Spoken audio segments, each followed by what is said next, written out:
Okay, let's dive into this. We hear it constantly, don't we? This common startup problem. Yeah, founder with a brilliant product. Exactly. Yeah. They've poured heart and soul into the tech. Maybe it's best in class, but then launch time comes. And it just fizzles. Right. Stalls out, no momentum, no consistency. It feels like they're just shouting into this, massive empty space online. It's incredibly common. And usually it really boils down to, well, chaos and execution. Founders often excel at building, but that repeatable marketing process, that's the hurdle. So what are we looking at today? We've got these excerpts detailing a really successful manual framework. And this isn't just theory. Okay. This was the actual hands-on, step-by-step system a company, LaunchMeLoud, used before they built their big automated app. Ah, okay, LaunchMeLoud. I know them. So the app came after this manual process work. Precisely. Which tells you the core strategy is solid gold. It was born from real-world practice, not just dreamed up. That context is key.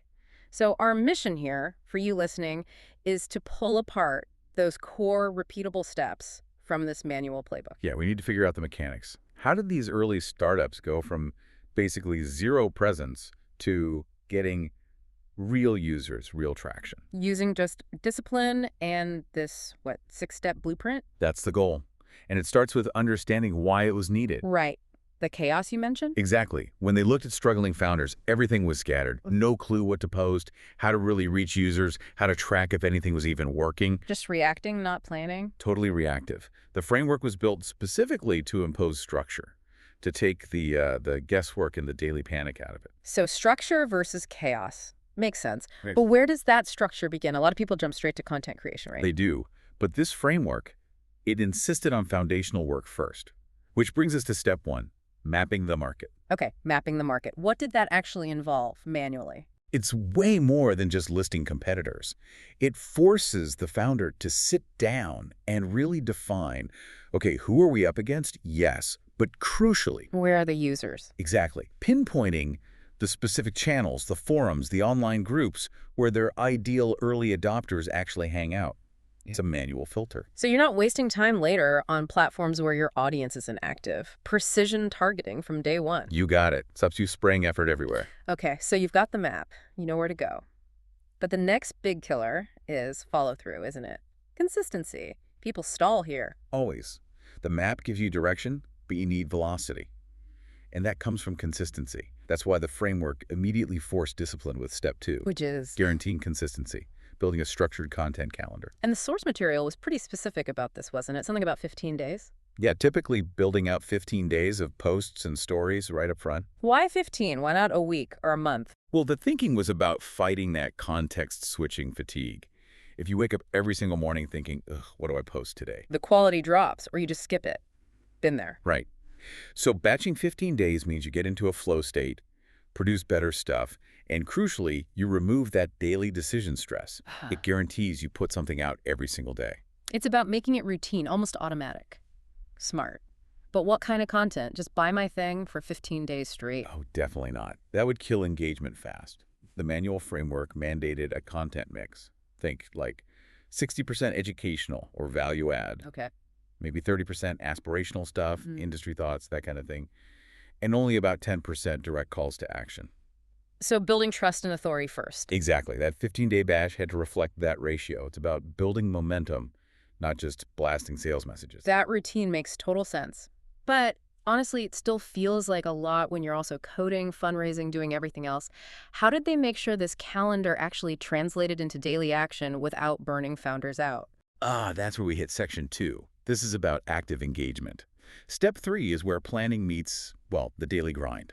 The manual labor part. Okay, step 3, active community building. Sounds like it's not just post and pray. Yeah, definitely not passive. Yeah. The tactics were super disciplined. You post daily, sure, using that content calendar on the channels from your market map, often LinkedIn, maybe Twitter. Right. But the crucial part was actively finding and joining relevant groups, forums, communities, And then? and then engaging directly, spending like a dedicated 45 to 60 minutes every day, Right. responding to comments, starting DMs, offering genuine help related to their expertise, not selling, helping. Okay, that's the pivot. Moving from just broadcasting content to actually building relationships and, well, traction, real conversations. That's the so what for the listener. Daily engagement is the required effort. It moves you past the calendar. But how did they make sure all that effort actually improved the product, not just create noise or vanity metrics like follower counts? Great question. Those early conversations, that direct engagement, it feeds straight into the next stage. Step 4, validation through beta testing. Uh-huh. Using that initial traction. Exactly. Remember, this is manual, no fancy automated analytics here. The system dictated setting up really methodical ways to capture feedback. Like what? Spreadsheets? Detailed surveys. Yeah, dedicated spreadsheet tracking for sure. Yeah. They had to manually note down what people were saying, how they were reacting. What kind of feedback were they looking for? Just, I like it or I don't? No, much more specific. Structured data capture. Right. If they pushed a small feature tweak to those early beta users, Yeah. they'd manually track, okay, what's the click rate on that button now? What specific words are users putting in the feedback form about this workflow? They even used templates for DMs to collect consistent feedback points. Wow, okay, so it's structured data collection, even if done manually, not just random chats, focused on identifying failures or friction points quickly. That was the key. And the emphasis was absolutely on agility, making quick adjustments based on what they learned.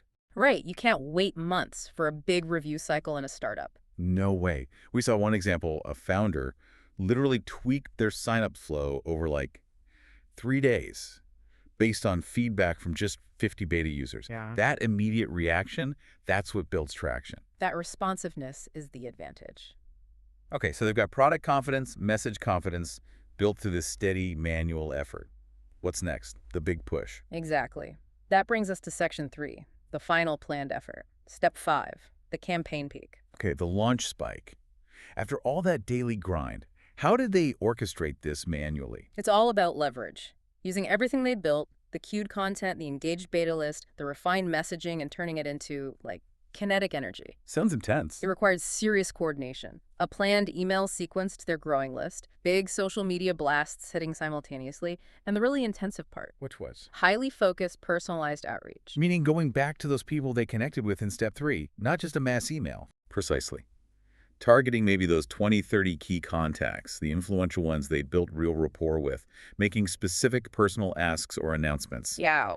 The framework dictated this peak push needed to feel like a coordinated event across all channels, usually over a tight 48 to 72-hour window. To create that surge, that spike in signups and attention. That's how you manufacture the spike, through coordinated manual effort. But launches can fizzle out fast, right? A Yeah. spike is great, but then what? How did they sustain it? That's where the most crucial part for long-term success comes in. Step 6, the weekly iteration loop. This prevents that post-launch slunk. Okay, the iteration loop. What does that look like? It's about making reflection and adjustment a non-negotiable routine. Every single Friday, the framework mandated founders dedicate specific time To do what? to reflect. What worked this week? What didn't? Look at the feedback gathered systematically, like in step 4. Then adjust. Tweak the content plan. Refine the messaging for next week. And improve. Identify bottlenecks in their own execution. It's a continuous cycle. Reflect, adjust, improve. Week after week. Discipline again. It's the engine for sustained momentum, not just relying on that one-time launch high. And this whole manual system, these 6 steps, it actually worked. We have proof. Oh, yeah. The results were tangible. The source material cites cases like one founder going from maybe 50 beta users to over 300 in just a few weeks, just by following this structure religiously. Wow, that's significant growth, Fat. It is. And others managed to get like 2,000 engaged followers before they even officially launched. 2,000 before launch day. Yeah, which just proves the power of that early mapping, the 15-day content consistency, the daily engagement. They built an audience ready and waiting. The launch was just flipping the switch, not starting from scratch. It shows the launch isn't the start line. It's more like a milestone achieved through all that prior structured work. Exactly. Which leads us to the really interesting twist, how this whole thing became automated. LaunchMeLoud didn't stay manual forever. No, and that's the final key insight. The manual framework, these 6 steps we've just walked through it, was so effective, so repeatable, the patterns were so clear. That they realized they could package it. Precisely. The realization hit. This works so well it needs to scale.